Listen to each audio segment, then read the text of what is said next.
Šodien mēs esam ciemos pie Matijas Ansviesuļa. Voilà! Labrīt! Labrīt!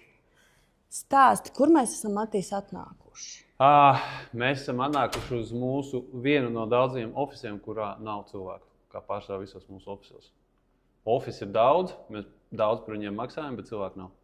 Tā tas trends tāds. Bet mēs esam Mednieku ielā 4A, kur mums atrodas mūsu tāds kā family office vai holdings, kur man un manam biznesa partnerim ir dažādu kompāniju head office un to kompāniju vadītāji, kuri pārsvarā ir latvieši, viņi pārsvarā dzīvo šeit un atrodas šeit un strādā šeit, bet bieži vien arī kaut kur brauc projām, tāpēc arī bieži vien te ir tukšs.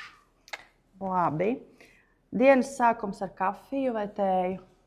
Tēju. Es kafiju vispār nedzeru.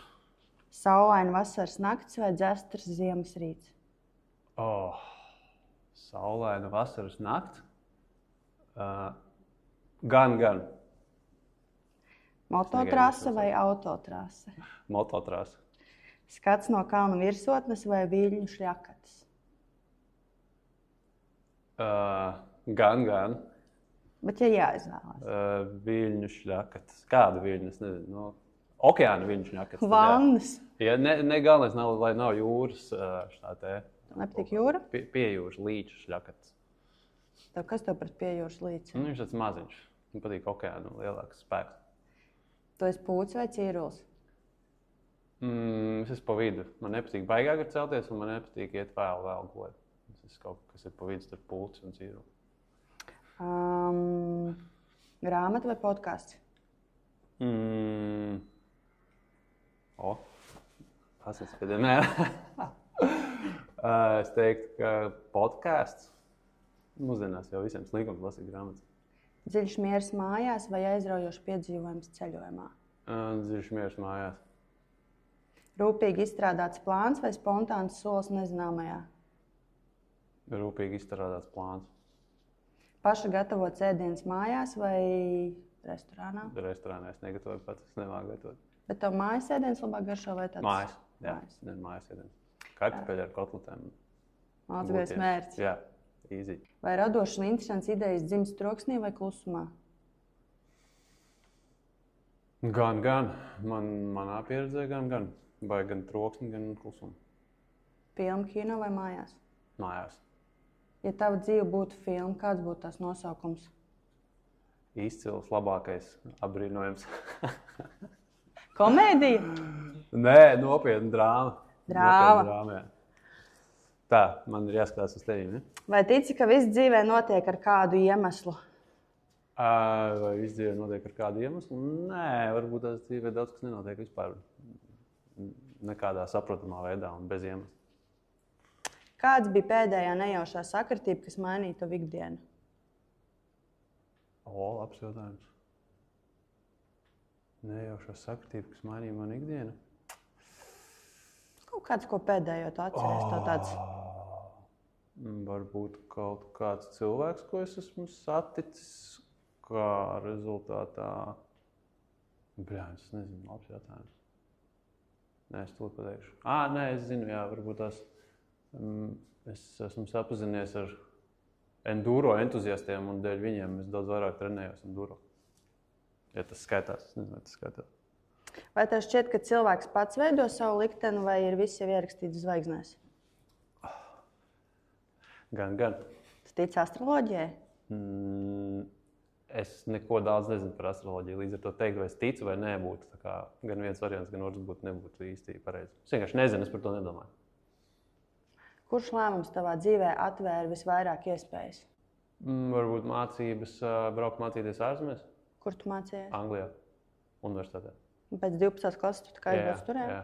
Nē, es nomācījos 1 gadu vislielākajā bedrē, kāda vispār eksistē, kas ir Latvijas universitāte, ekonomikas fakultātē, kur iet visi idioti, kuriem dzīvē nav ko darīt, kur nevar tikt citur. Bet es tur tiku budžetā, līdz ar to tas skaitās. Un pēc tam es aizbraucu uz Angliju. Kur tu Anglijā mācījies? Lankastras universitāte, kas ir starp Manchesteru un Liverpoolu, Anglijas ziemeļos augšā. Biznesa skolā. Viņa ir laba universitāte, viņa top 10 skaitās. Ko tu pēc universitātes? Pēc universitātes nostrādāju nepilnu pusotru gadu bankā. JP Morgan. Es dzirdēju, liela amerikāņu banka. Turpat Londonā. Un paralēli tas bija 2009. gads, un tad paralēli tam laikam, kad es sāku strādāt bankā, es jau sāku nodarboties ar biznesu savu. Un tad mēs vienkārši ar manu biznesa partneri vai tajā laikā draugu, kurš bija Latvijā, mēs pa vakariem un pa brīvdienām sākām taisīt pirmo website, kur mēs sākām dot kredītus. Tas bija tas sākums. Cik tā bija gadi? 22, 23, kaut kas tāds. Gadu pēc universitātes. Apmēram 22. Jā. Vai ir brīdis, kad tava dzīve lika pārskatīt savus lēmumus vai plānus? Katru dienu. Par to tu tā kā domā katru dienu par saviem? Un es vien vairāk šaubos par saviem lēmumiem un plāniem. Tā kā apšaubi viņus? Apšaubi, jā. Vai gribas mainīt kaut ko? Jā, bet es saprotu, ka es vairs neko nevaru mainīt. Jo?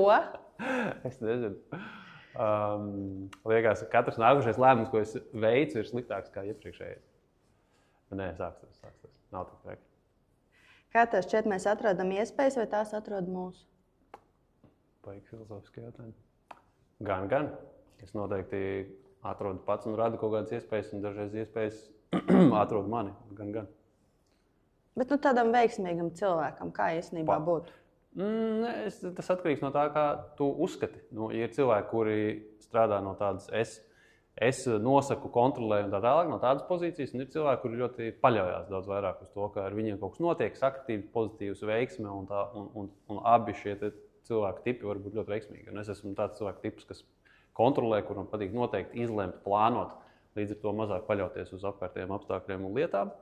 Tāpēc priekš manis vairāk strādā tas, ka es radu iespējas, nevis, kad viņas atnāk pie manis. Bet kā tas īstenībā notiek, kāda ir objektīvā realitāte, to jau es nezinu. Tad nav viena formula. Ja? Nav viena formula, jā. Kas ir lielākais risks, ko esi uzņēmies, vai tas atmaksājās? Bērns taisīt. Atmaksājās? Nezinu. Vēl nezinu. Labi. Ja viss būtu iespējams, ko tu darītu šodien citādi? Es mēģinātu piedzimt Amerikā. Mēģināt. Ko darīt, ja būtu piedzimis? Nē, vienkārši jebkas, ko es darītu, būtu 10 reizes lielāk. Nevar tagad sākt to darīt?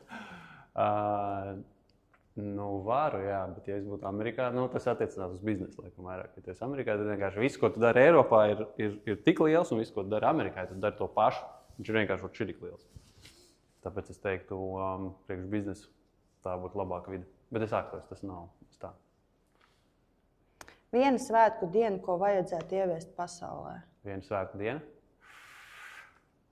Latviešu fintech uzņēmēju pielūgšanas diena. Kas ir fintech? Fintech? Finanšu tehnoloģijas. Un kā mēs viņu pielūgtu? Tā kā manu portretu izprintētu, ieliktu, teiksim, ģimeni tur savā virtuvē un tā, sāku dienu ar to, ka pateiktos man. Līdzīgi tā kā viņi tās figūriņas baro, tā mēs tavu tādu figūriņu, jā? Kaut kas tāds, jā. Un tad fonā vienkārši noliec portretu tā kā Putina vai diktatoru kādu vai karaļa. Tā, es domāju, ka tas Bet tas būtu tādi klusi svētki vai vakarā kaut kāda ballīte tam visam par godu? Nē, klusi svētki jau nedrīkst tev pārāk izpausties un pārāk traki to izrādīt. Tā nopietni. Vajag tā mierīgi, jā. Mēs svinētu viņus, jā? Svinētu, bet klusi un tā pieticība. Kūka? Es esmu jau pieticīgs cilvēks. Kūka būtu? Kūka, nē, es biju kūka, nē. Tēja varbūt tās iedzer.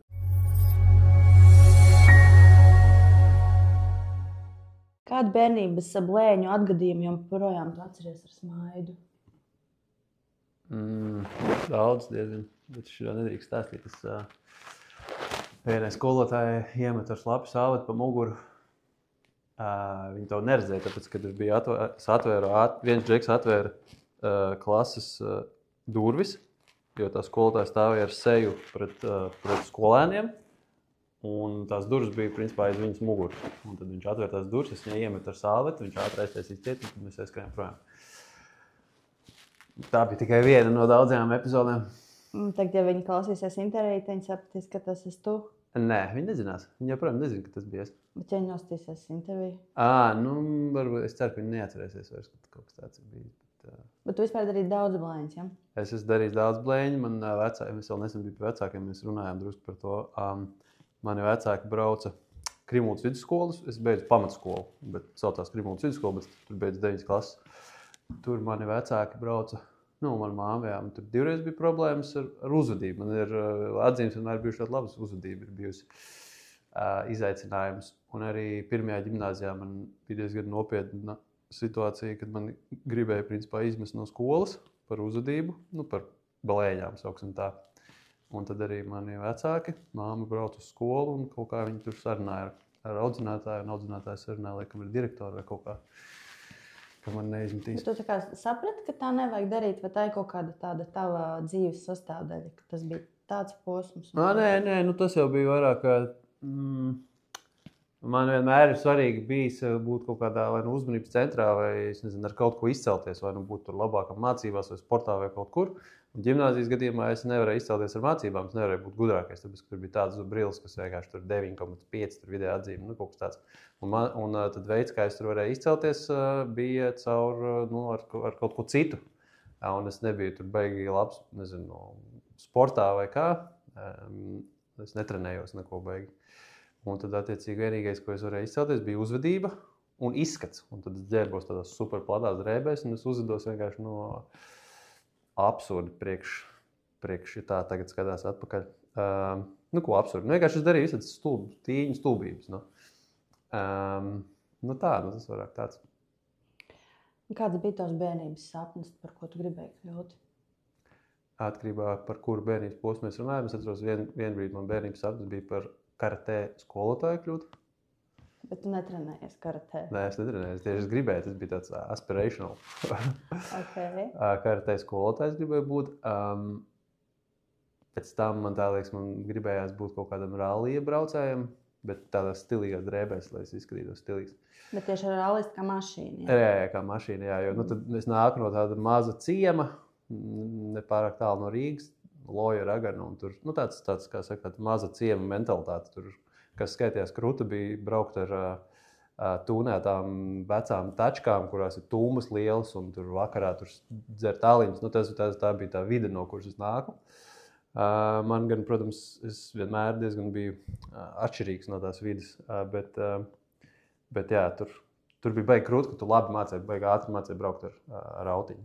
Tāpēc varbūt tās man kaut kādā brīdī likās par rallija braucēju. Bet anyway, pēc tam es gribēju būt celtniecībā vai kā uzņēmējs vai kā menedžers, tāpēc to man tēvs ar to nodarbojās. Tas bija tas, ko es redzēju.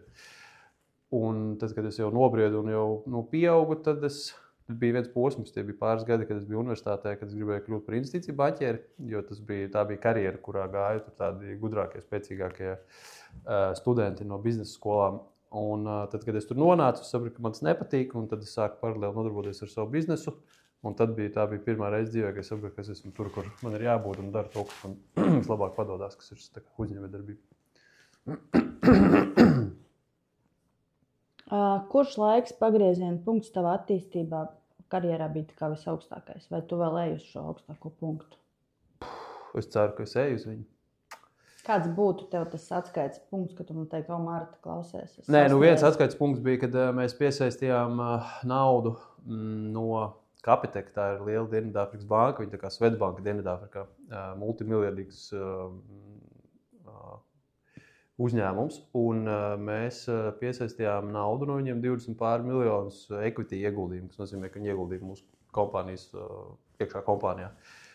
Tur arī mēs pirmos miljonus nopelnījām, un tas bija tāds atsauces punkts, tāpēc, ka ne tikai tā naudas piesaista kā tāda, bet pati tā kompānija, ar kuru mēs sākām sadarbību, Capitec, jo tur ļoti profesionāls menedžments, un tad pasaules klases, pasaules mēroga kompānija, tas nav kaut kāds, es nezinu, vietējais tur fondiņš vai kas, un mēs ar viņiem sākām sadarboties, un principā mēs mūsu pirmo kompāniju pārdevām viņiem.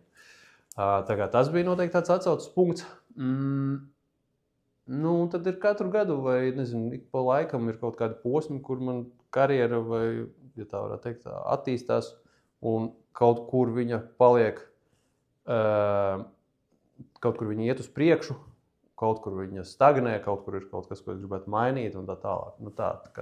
Bet tādu augstāko punktu es ceru, ka es sasniegšu, ļoti ceru.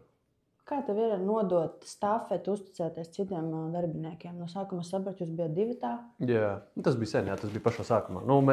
Divatā mēs bijām varbūt pāris nedēļas, tad jau mēs sākām darbiniekus ņemt. Bet stafetes nodošana un deleģēšana tur ir viens ļoti elementārs āķis. Visi runā par to, ka tev jāmāk deleģēt, jāsaskata cilvēkos to, ko viņi paši nespēj saskatīt. Un tev ir jābūt tur, visas šīs te jaukās LinkedIn postu tipa HR quality un viss tas. Ko pārsvarā posto cilvēku, kuram nekāds sakars nav ar komandu veidošanu un tā tālāk. Bet stāsts ir par to, ka deleģēšanā un komandu būvēšanā ir jānonāk vai jāpieredz tas, ka tu atrod cilvēkus, kas ir spēcīgāk par tevi, spējīgāk par tevi kādā konkrētā lietā, kādā konkrētā jautājumā. Man bija posms, karjeras pirmais posms, kad es biju pilnīgi apsēts darbaholis. Vienīgais, ko es darīju, bija strādāju. Es strādāju no 6 rītā līdz 11 vakarā, 6 dienas nedēļā un svētdienā es strādāju līdz 3 dienām. Un tas bija vairākus gadus tā, nepārspīlēt, tāpēc, ka Latvijā sākās mums office 8, cilvēki nāca uz office, Anglijā 2 stundu laikstarpība, es sāku 6, lai es ar 8 varētu ar mūsu Latvijas komandu strādāt, tad es gāju uz banku, braucu vakarā atpakaļ, tad mums bija zvani online un tā līdz 11. Un es biju pieredzi, principā, strādāts vairāk nekā visi, kas man ir apkārt, un es biju pārsvarā dēļ tās darba apjomu, es biju kompetentāks, principā, nekā jebkurš cilvēks, ar kuru es saskāros. Un es, protams, nerunāju, ja es tur kādu 50 gadīgu executīvu satieku, runāju par kaut kādu vienas paudzes cilvēkiem. Un tad visu laiku es biju tā kā gudrākais istabā, smartest in the room, kā saka. Un man tas likās tā kā krūta, jo tad visa atbildība, lēmumu pieņemšana, visa atzinība es varu iegūt un tā tālāk. Bet skaidrs, ka tas vispār nav veids, kā būvēt komandas un kompānijas. Un tad vienā brīdī es sāku strādāt ar citiem kompetentiem cilvēkiem, un es saskāros ar cilvēkiem, kas ir tikpat disciplinēti, tikpat augstām darbspējām, tikpat ambiciozi, gudrāki par mani un tā tālāk. Un tad es vienkārši sapratu, deleģēšana, tas nozīmē nevis vienkārši sastapt kaut kādu studentiņu un viņam ļaut darīt lietas, tāpēc, ka tas ir kruta un tu deleģē. Bet deleģēšana nozīmē atrast superspēcīgus cilvēkus. Un tad tu viņiem pa solīšiem dod uzdevumus, viņi strādā un viņi performē. Tā kā tas nav tā vienkārši ņem un tur deleģē. Es to iemācījos, teiksim tā. Vai tev ir kāds neparasts ieradums vai hobijs? Neparasts ieradums vai hobijs? Ko nozīmē neparasts? Ko varbūt tās cilvēkiem, kas tevi vispār nezina, viņiem liekas finanšu guru dievs staigā un viņš izrādās Tur taisa zeķītes auž. Gatavo ēst, marinē gaļu, brauc ar... Nezinu, ja tāda neparasta noteikti man īsti nav. Labi, es varu pateikt priekšā, ka tu ļoti brauc ar moci un pavisam. Ar močiem, bet tas jau nav neparasti. Man patīk, Priekš manīm tas ir neparasts, jo es nebraucu ar moci. Labi, jā. Un ne jau tu brauc vienkārši papli trasē. Jā, man patīk adrenalīns noteikti, un man patīk sports. Tas ir veids, kā es varu atpūsties un meditēt, un visas šīs lietas arī populārās, kas mūsdienu kultūrā ir tik visapkārt esošas, ka tev ir tur jābūt no rīta rutīnai un visām šīm lietām. Man viņas ir tikai tādā veidā, kas strādā man. Es nemeditēju, es daudz šīs lietas nedaru, bet daudz no tā es dabūju no sporta un no augsta adrenalīna, pieņemsim, sportiem. Kā pieņemsim, braukšana ar močiem, ar enduro. Tas ir viens, bet tas nav noteikti nekas neparasts. Vai man ir kaut kas tāds neparastāks? Laikam nē. Es negatavoju. Jā, diezgan garlaicīgi atbild. Kā tev bail? No veselības problēmām. Es domāju, kā daudziem citiem. Bet, jo tu vecāks paliec, jo tu vairāk saproti, ka tas ir veselība. Tas nav tāds neizsmeļams resurss.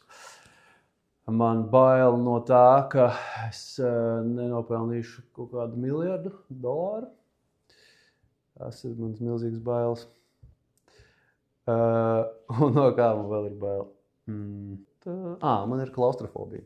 Tāda, kā saka, tādā pieņemamā apjomā. Man ļoti nepatīk ciešas telpas, piemēram, lidmašīnā sēdēt aizmugurē kaut kur. Tādā šaurā, mazā lidmašīnā, kur es vēl redzu daudz cilvēkus un kur ir šauras vietas, man tas rada tādu reālu diskomfortu. Nav tā, ka tas ir paniska fobija vai nepatīkam, bet man nepatīk šauras. Bet tu ar liftiem brauc? Jā, nu, mēs braucām. Jā. Man viens tā mēs gājām kājām. Nu, viens tā gājām, jā. Nē, man tā nav tādā līmenī, ka tā ir fobija, kas jau ir nefunkcionāla, kas man padara apgrūtina dzīvi.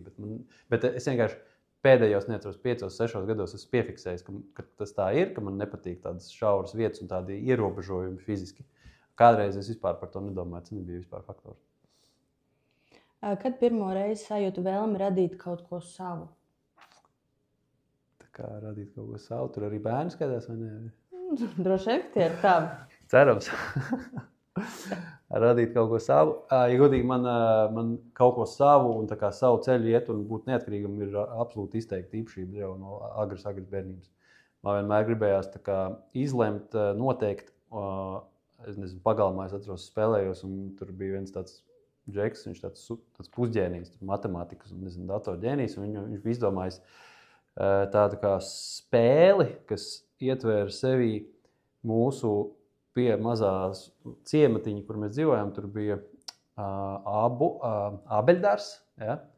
Es zinu, tie, kas nāk no laukiem, tie zina, kas ir ābeļdārs. Ābeļdārs. Un viņš izdomāja, ka tas ābeļdārs būs tā kā monopola spēle, kur katra ābele ir māja, viņai ir cena, tu viņu var nopirkt. Vēl tur bija kaut kādi nosacījumi, noteikumi, un tā bija tāda spēle. Viņš to visu izdomāja, tos noteikumus. Un man vienā brīdī es gribēju būt tā kā labāks vai galvenais, un es izdomāju to visu iekarot un tā kā pārņemt. Un tie karoja? Nu, jā, es atceros, mums tur bija kaut kādas zobenu cīņas, kaut ko tur izaicināju, un ka reči bija kaut kas tāds, jā. Par ko bija jautājums? Par savu. Nu, laikam tas nebūtu tas tāds egoistisks un slimīgs varbūt piemērs, bet man arī tad, kad es strādāju pie citiem darbā, man vienmēr riebās, ka man kāds kaut ko man nepatīk ļoti, ka man kāds kaut ko kontrolē un nosaka. Un līdz ar to tas kontrolēt un būt brīvam ir tas pats galvenais, laikam, dzīvē. Es ceru, ka šis intervijā arī tik dzirdēs. Tavs kafijas aparāts. Nē, ļoti labi. Nu, tā, lai zinu, ar ko nodarbojas uzņēmējiem, mēr sev asinsspiedienu 24 stundas dienā. Antīs, mēs tev atnesām arī dāvanu. Wow! Super! Tas ir enzīmu dzēriens. Enzīmu dzēriens? Jā, probiotisks pēc ēšanas vēlams lietot, jo viņš ātrāk pārstrādā. Tas ir zarnām labs? Tieši tev tā kā tas man gastrīts ir. Tad ideāli. Ideāli. Man augsts asinsspiediens, gastrīts, galvasāpes un acis nerādīs. Nu, vot acīm es nezinu, vai palīdzēs, bet pārējiem es domāju, ka tev derēs. Ok, nice. Tā, kas tev dzīvē ir visvērtīgākais? Ģimene. Nevar turēt laiku šādi. Var. Kas tev visvairāk iedvesmo, cilvēku vai situācijas? Cilvēki. Nu, ja tu gribi īsās atbildes, cilvēki. Ko tu dari, kad tev ir grūti? Es domāju par to, cik es esmu fantastisks, un tas man palīdz atkal nonākt tādā pozitīvā prāta stāvoklī. Nu, nē. Bet viegli tādā ziņā, nu, ja tev sāc domāt, tu tā vari ātri sev uzmanāt? Nē, man ātri mainās garstāvoklis. Es neesmu garstāvokļa cilvēks, bet es esmu... Bet tev ātri mainās garstāvoklis? Nē, es nepareizi pateicu. Es esmu noteikti nevis impulsīvs, bet... nepacietīgs, un es varu aizsilties un sadusmoties ātri noteikti, bet es tikpat ātri, man es nevaru paiet minūte, un es tā kā esmu mierīgs. Tu bļauji? Darbā nē, vispār nekad mājās uz bērniem, protams, bet tā es tā kā mēģinu piefiksēt. Nav tā, ka es tādā defaultā, kad es beig paceļu balstu, tā nav. Bet tu tā kā arī māki aiziet un atvainoties, vai tu tā kā vienkārši nomierinies un tagad viss mierīgi, viss ir tā? Nē, man dzīve ir liela atvainošanās. Man tās nerunāšanas un tās kaut kādas tās lietas nav man tēma, jā. Kas tev palīdz pieņemt svarīgus lēmumus? Kas spoguli ar saviem parunāju? Prāts, sirds? Svarīgs lēmums palīdz pieņemt, pirmkārt, palīdz pieņemt tas, ka es esmu kaut kur viens ar savām domām. Tas ir viens noteikti apspriest, kā kuras lēmums, protams, ir kaut kādas lietas, kas tā kā sarežģīts vai kur ļoti neskaidrs, kas man ir ikdienas. Man ikdienas darbs ir ir pieņemt kaut kādus lēmumus, kur vispār principā nav skaidra informācija, tas kaut kas jauns un nebijis un tā. Un tad man patīk, bieži vien diezgan sēdēt tā kā vienam pašam un, tā kā tupa vienkārši sēžu, uz kaut ko pierakstu, domāju un, tāda domāšana vienam. Un ja tāda perioda nav, tad tas man rada trauksmi, jo tad ir ļoti daudz visādi tur idejas un iespējas un viss kaut kas tāds, bet ja tev nav iespēja tā kā nokoncentrēties un bišķiņ tā kā nobāzēties, tad tas man svarīgi. Tev bieži ir trauksme? Es esmu trauksmens cilvēks, jā.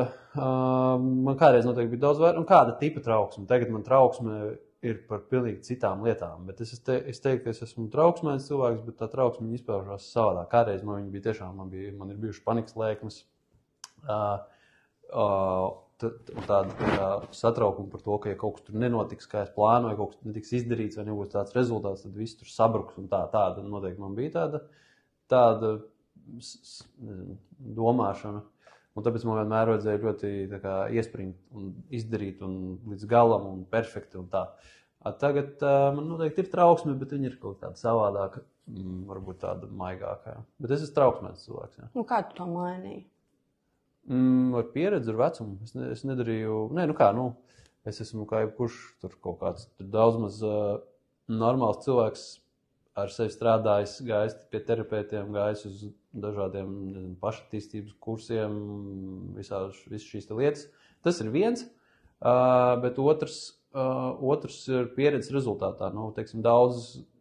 Liela daļa no manas trauksmes avotu bija, ka es nejūtos pietiekoši labs, pietiekoši daudz sasniedzis, un tad, kad es šķietami pietiekoši daudz sasniedzu, tad es pats priekš sevis pierādīju, ka es esmu nepietiekoši labs vai ka es varu izdarīt to, ko es tur gribu, un tas man samazināja viena veida trauksmi, bet tad kaut kāds cits trauksmes parādās. Tagad tev ir pa veselību trauksmes, jā? Nē, pa veselību nē, bet tagad mana trauksme ir par to, kāda ir jēga lietām vispār.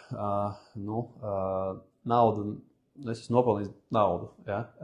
Es esmu uzbūvējis kompānijas, es esmu sasniedzis daudz tās lietas, ko es, 20 gadu vecumā, par ko es sapņoju, kas tur man likās, ka es to visu mūžu darīšu, un tas sniegs piepildījumu līdz kapa malai. Man tagad ir 38 gadi, un es esmu visas tās lietas tā objektīvi skatoties sasniedzis.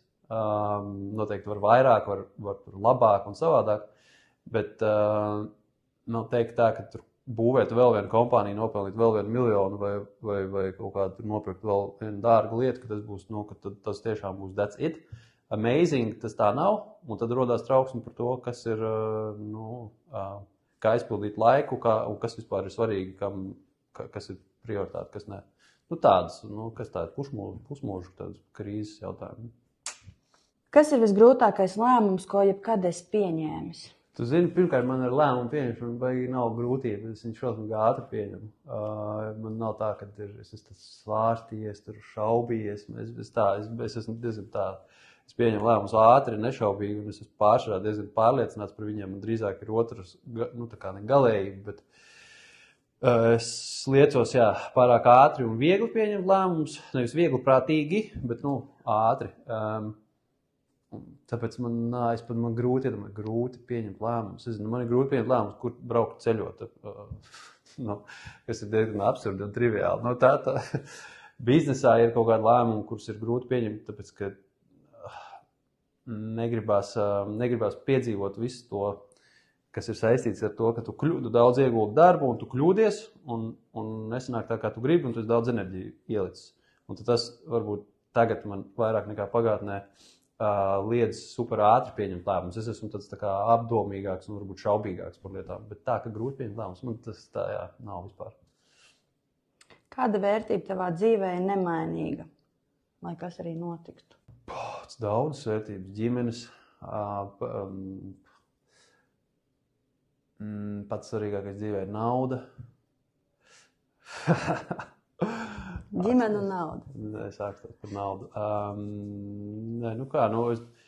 Ļoti daudz vērtības man ir ļoti nemainīgas jau ļoti ilgu laiku. Par to, ka ir, vīrietim svarīgi panākumi. Es nerunāju šeit par materiāliem panākumiem, bet panākumi kaut kādā projektā, ko viņš izvēlās. Tāpēc tas ir tā tas vienkārši ir. Ja vīrietis ir veiksmīgs kaut kādā lietā, tad viss pārējais pārsvarā sakrīt. Nevis, ka viņš tur mēģina iepatikties sievietei, vai viņš mēģina, nezinu, kaut kādas citas lietas, par to es esmu pārliecināts.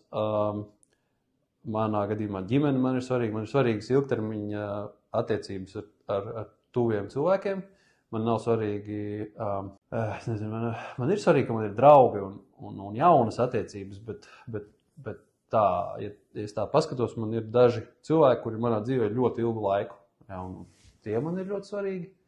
Un, kas man ir vēl svarīgi?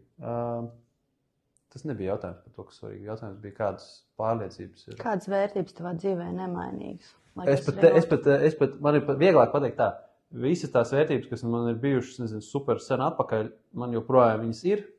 Lielā mērā viņas ir tādas, vīrišķīgas. Tur būt veiksmīgam, būt vienam no labākajiem vai labākajiem. Tas ir viss subjektīvi, protams.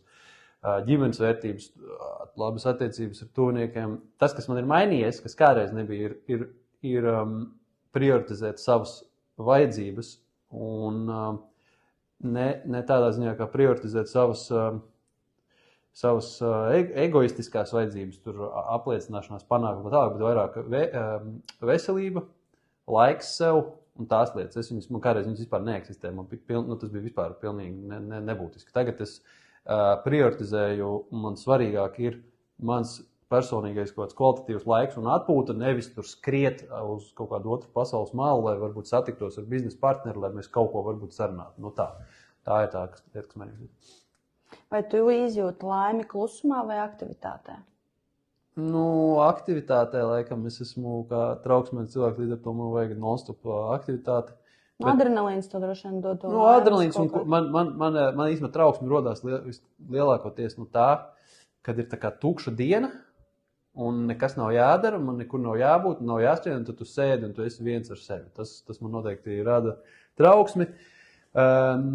Bet tas nav tas pats, kas teikt, ka man visu laiku vajag būt ar cilvēkiem. Vai visu laiku kaut kādā tur networkingā vai braukt tur ciemos. Tas ir pilnīgi vispār tas tā nav. Man patīk būt vienam vai ar tikai saviem savu pazīstamiem cilvēkiem. Bet kad visu laiku ir jābūt kaut kādam actionam, tas gan man ir jā. Kas ir viena lieta, ko cilvēki bieži kļūdaini par tevi pieņem vai pārprot? Ka es esmu ekstraverts? Es neesmu ekstraverts, es esmu introverts. Kāds ir tavs mīļākais citāts vai dzīves moto? Kaut ko sulīgi vajadzētu tagad iedomāties. Nav man tāda veiksmīgākā dzīves moto galvenā. Life is a bitch and then you die. Kā tu atjauno savu enerģiju? Sportojot, man ir tas, ko es esmu arī tas ir tagad pēdējos, teiksim, tā pāris gados, ka, ja es tā paskatos savu nedēļu, tad man ir obligāti jābūt, vēlams ir jābūt vienai dienai, kur es vispār neko nedaru, man nekur nav jābūt. Jo, ja man ir tur intensīvs darba ritms, es trenējos 5-6 reizes nedēļā, slodze liela ir. Ja ir kaut kāda kādreiz bija brauciena vairāk, tagad ir mazāk. Un ja tev nav viena diena, kur tu vienkārši tu vari nekur neskriet, nebūt tādā steigas režīmā, un vienkārši ķermenis var atpūsties, tad tas ir super kritiski. Un tas arī nenozīmē, ka es tur aizbraucu satikties ar draugiem vai uz vakariņām. Tas nozīmē tupa tikai ģimeni mājās vai vienkārši nekur nebūt. Ko tu gribētu vēl iemācīties? Es gribētu iemācīties būt pacietīgāks un iemācīties pieņemt vienkārši lietas, kuras notiek, kuras ir ārpus manas kontrolas. Kur ieradumu uzskat par savu panākumu atslēgu? Mērķtiecība. Kāds saprot, ka kādam var uzticēties? Kā es saprotu? Tas bija par deleģēšanu. Deleģēšana, uzticēšana ir saistīts, bet uzticēšanās... Es nezinu, tikai caur man ir... Tev nav tāda sajūta, ka te var uzticēties, vai tu tomēr ir sanācis laika gaitā, ka liekas, ka var uzticēties un tomēr... Man noteikti ir, man ir tieksme tā kā pārlieki uzticēties ātri no tāda pirmā priekšstata cilvēkiem. Es tā kā ātri iepērkos cilvēkos, ja? Ja kāds ir tur harizmātiski labi runā vai tur par tādām tēmām, kas man ir interesants, es pēc dabas neesmu skeptiķis, es pēc dabas, kas tas ir, entuziasts, ja, tur vai daram, sarunāsim, maucam un tā, nevis otrādāk. Kam ir, protams, savas labās puses, un tas priekš uzņēmējs skaidrs, ka ir visdrīzāk labāk, jo tad tu būvē komandas un tu uzņemies riskus un tā. Bet man ir absolūti bijuši pāris tādi ļoti izteikti piemēri, kur tā, steidzīgā uzticēšanās, vai šķiet, ka tas cilvēks ir tāds, un īstenībā tas tā nav, kur es esmu iemācījies, ka ir jābūt tomēr piesardzīgākam, vairāk ar aprēķinu. Bet tās ir lietas, ko es esmu iemācījies, viņas man nekad nebūs tāda mana pamatdaba. Mana pamatdaba ir tāpēc, ka man iepatīkās cilvēku ātri un tā, es gribu tur darīt, darboties ar viņam tā. Nu tā. Ko tu vēlētos piedzīvot šogad vai nākamgad? Šogad es vēlētos piedzīvot, man ir virkni visādi biznesa lietu, bet tas ir garlaicīgi. Mums ir plāns nofinišēt arī Red Bull Rumēnieks. Tā ir tādas grūtākās hard enduro sacensības vismaz Eiropā, kur tu brauc 5 dienas pa kalniem, pa bezceļiem, tur pa klintīm un kaut kas tāds. Es līdzīgās piedos Turcijā pagājuši, ka tas bija fiziski es esmu Ironmanu finišējis 70 jūdzi. Tas likās baigi kaut kas tāds grūts, tur trenējos tam daudz un tā tālāk, bet tad es pagājuši gadu nofinišēju tās enduro sacensības, un tas bija vēl grūtāk, tāpēc tas bija 3 dienas, un tu visu laiku nezini, kas būs priekšā. Tu visu laiku esi uz tādu pilnīgi spēka izsīkuma robežas, un tagad šīs sacensības būs 5 dienas, tā kā man patīk sev mocīt. Ja tev būtu 1 diena pilnīga brīvība, kā tu to pavadītu? Kā es to pavadītu? Tur varētu būt seks, braukšana ar močiem, vakariņas ar ģimeni. Īsi un kodolīgi. Kādu nospiedumu tu gribētu atstāt pasaulē? Kādreiz es domāju par legacy un nospiedumiem, un tur es gribēju taisīt stipendiju jauniešiem, jo man nebija naudas, kad es biju jauns, un man šķiet, ka ja man kāds tur tāds pieredzējis bagāts onkulis iedot naudu, es daudz ātrāk, daudz vairāk varētu sasniegt tās lietas, jo es zināju, ka es esmu, uzticams, ka es to naudu atgriezīšu, ka man ir mērķi un ambīcijas, un tad man šķiet, ka man būs iespējas, ka man būs nauda, es radīšu šādu stipendiju vai fondu vai kaut ko, kas palīdzēs jauniešiem. Tad es pirmo reizi, kad man nauda parādījās, tad es ar to sāku nodarboties, un es sapratu, ka vidējais jaunietis ir fucking idiots slinks, un viņam nekas neinteresē. Un tad es sapratu, ka es negribu tērēt savu laiku tur pavadot, skolās, runājot ar kaut kādām klasēm, kur tur lielākā daļa ir vienkārši nožēlojumi tie cilvēki manā skatījumā.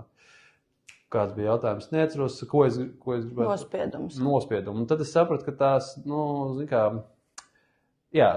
tas man tā kā bišķiņ atsaldēja tādā tur lielo sociālo projektu veikšanā, ja?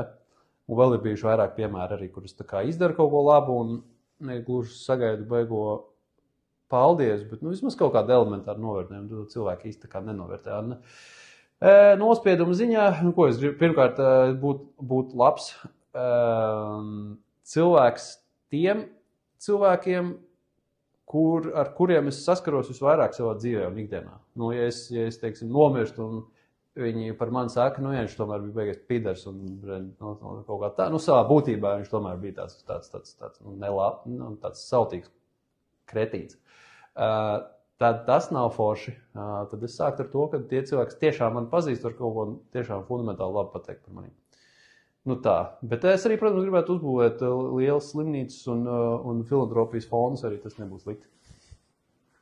Ko tu gribētu pajautāt man? Tev es gribētu pajautāt, kurš tos jautājumus izdomāja? Es. Ok. Kurš ir tavs mīļākais jautājums? Tagad es tevi intervēšu. Tagad man?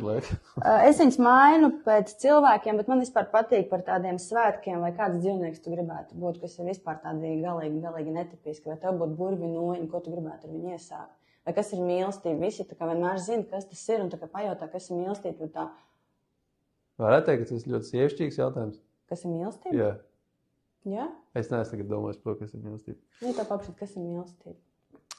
Mīlestības nezinu, tas, ko tās sajūtas, ko tu jūti pret citiem vai no cilvēkiem vai būtnēm, kas tev liek domāt, ka tu bez tā otra cilvēka vai negribi vai nevar dzīvot. Es neesmu definējis to nekad priekš viņiem. Bet mana asociācija tāda patiesa mīlestība asociējas ar bērniem. Ar sievieti vai vīrieti vai ar čomiem, draugiem. Tā ir viena tipa mīlestība, bet tāda mīlestība, kur tu sastopies, pirmoreiz tas, man liekas, ir mīlestība pret saviem bērniem. Tā. Tad, jā. Kādu vēstījumu tu atstātu cilvēkiem, kas šo klausīsies pēc 30 gadiem? Kādu vēstījumu? Nu, ka šie vārdi manēji ir ļoti viedi, ka viņus vajag klausīties regulāri. Nepietiek ar to, ka tu vienreiz noklausies šo te interviju, to vajadzētu tā kā, ielikt kā tādu regulāru rutīnu, vēlams no rītiem. Nu tā. Kā manifestācija? Nu jā, tā kā manifestācijas blueprints, kā manifestācijas tāds paraugs, jā. Labi, paldies tev par interviju. Paldies tev par to, ka uzņēmi mani savā pasaulē, iespējams savās otrajās mājās šeit. Starp darbiem, cipariem un tempu tu ļāvi ieskatīties arī tajā pieredzes daļā, kurš reizēm šķiet slēpjas aiz rezultātiem. Nu jā. Kādam šis stāsts ir iedrošinājums, citam ceļvedis, vēl kādam vienkārši cilvēcīgs apliecinājums, ka ceļš uz panākumiem sāks tieši tur, kur mēs spējam būt patiesi. Vēl kādam liekas, ko tas čāls tur mūld, es vispār nesaprotu, vai nākušais video. Paldies par uzmanību. Paldies. Čau. Paldies.